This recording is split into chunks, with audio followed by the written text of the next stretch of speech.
en muchas partes de la Escritura que Dios tiene proyectos, tiene planes, tiene propósitos detrás de las pruebas de nuestra vida.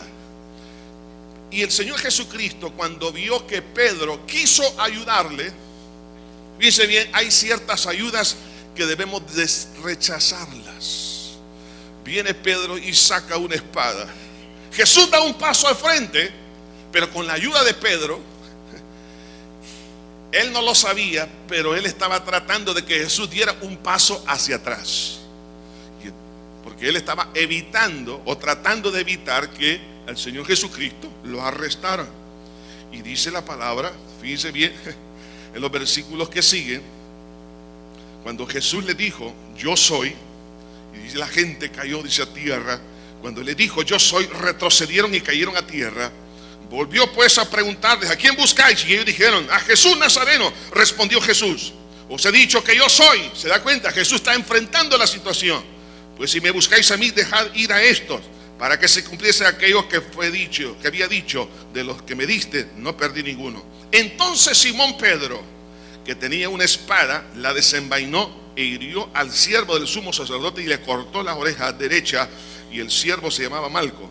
Jesús entonces dijo a Pedro, mete tu espada en la vaina, la copa que el Padre me ha dado, no la he de beber. Era la copa de Dios, la que tenía que aceptar el Señor. Pedro quería evitar eso. ¿Sabe, hermano?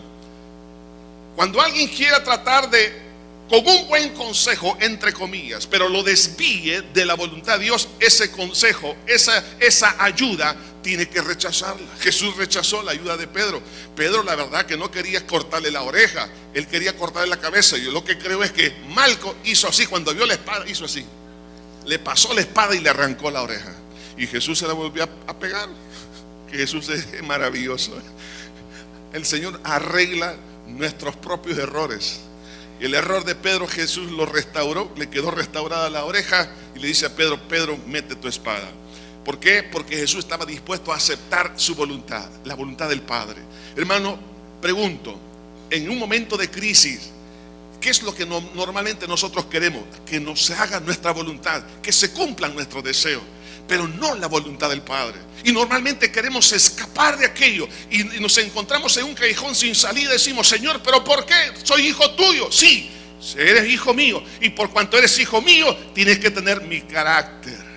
Y Dios permite algunas pruebas que vengan a la vida de un cristiano con el propósito de que nosotros podamos madurar internamente.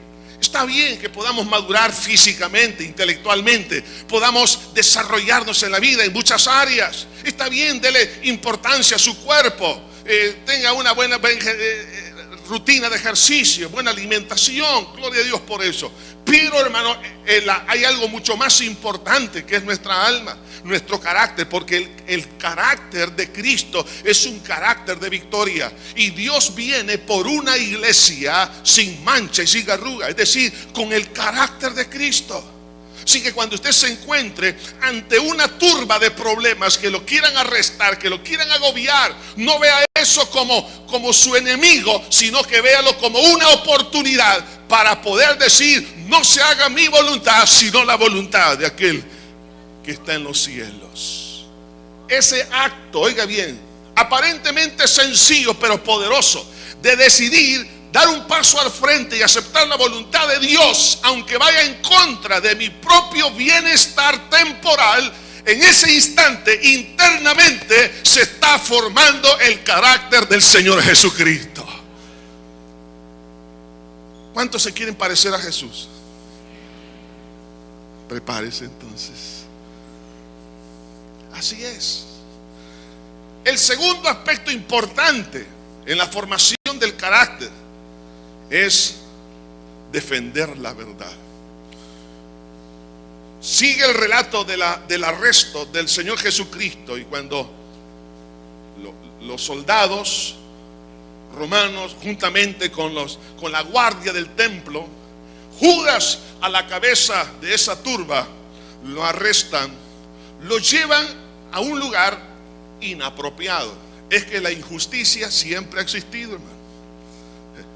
Se lo llevan a Anás, uno que había sido sumo sacerdote y en el año 15 de la era cristiana, por mandato del gobierno romano, había sido destituido.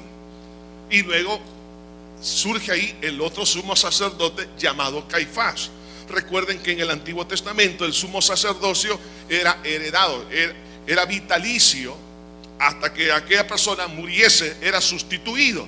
Pero como el gobierno romano o el imperio romano estaba en Palestina o en Israel gobernando, entonces ellos por alguna razón le quitaron de su posición y Anás ya no tenía nada que ver, pero se lo llevan a él. Hermanos, dentro de este mundo habrá personas que van a tratar sin autoridad espiritual o de cualquier otra naturaleza, van a tratar de que usted se someta a personas sin autoridad. Y usted tiene que aprender, y yo tengo que aprender también a defender la verdad, cueste lo que cueste. Jesús estaba arrestado, llega allí en el capítulo siempre 18 de Juan, en el versículo 19, dice la escritura: y el sumo sacerdote preguntó a Jesús acerca de sus discípulos y de su doctrina. Jesús le respondió: yo públicamente he hablado al mundo, siempre he enseñado en la sinagoga y en los templos, donde se reúnen todos los judíos, y nada he hablado en oculto. ¿Por qué me preguntas a mí? Pregunta a los que han oído que les haya yo hablado. He aquí, ellos saben lo que yo he dicho. Cuando Jesús hubo dicho esto, uno de los alguaciles que estaba allí le dio una bofetada diciendo: ¿así respondes al sumo sacerdote? Jesús le respondió: si he hablado mal, testifica en qué está el mal, y si bien, ¿por qué me golpeas? El sumo sacerdote no tenía que hacer la pregunta en cuanto a su doctrina, porque Jesús siempre había hablado públicamente. Lo que sucede es que él quería montar un show de autoridad y a la vez un show legal o jurídico para condenarlo, porque quería encontrar algo que realmente no existía. Ellos sabían que Jesús era inocente, era puro, era sin mancha. Ellos sabían perfectamente que Dios lo estaba respaldando. Ellos sabían que era un enviado de Dios. Sin embargo, ellos querían encontrar una cobertura legal para condenarlo con un show que estaban creando en ese momento. Ahora, y el Señor Jesucristo, cuando Él responde ante esa interpelación, le dice: yo públicamente he hablado. O sea, ustedes conocen la verdad, no me tienen que preguntar. Ahora, eso le pareció tan mal a una de estas personas que estaban ahí, a uno de los siervos del sumo sacerdote, y fue a golpear la boca del Señor, le dio una bofetada. ¿Con qué propósito? Para humillarlo, para que no siguiera hablando. Y Jesús respondió: si he hablado mal, testifica en qué está el mal, y si he hablado bien, ¿por qué me golpeas? Cuando a usted lo asiste la verdad, hable la verdad. ¿Cuántos niños, hombres, mujeres, ancianos, conociendo algunas cosas que las han guardado por años y por no haber dicho la verdad, internamente comienzan a sufrir y empiezan a experimentar un sentimiento de culpabilidad, y han minado algunas cosas, algunas oportunidades en su vida por no haber declarado lo que tenían que declarar? Hay tiempo para hablar y hay tiempo para callar, dice la Biblia.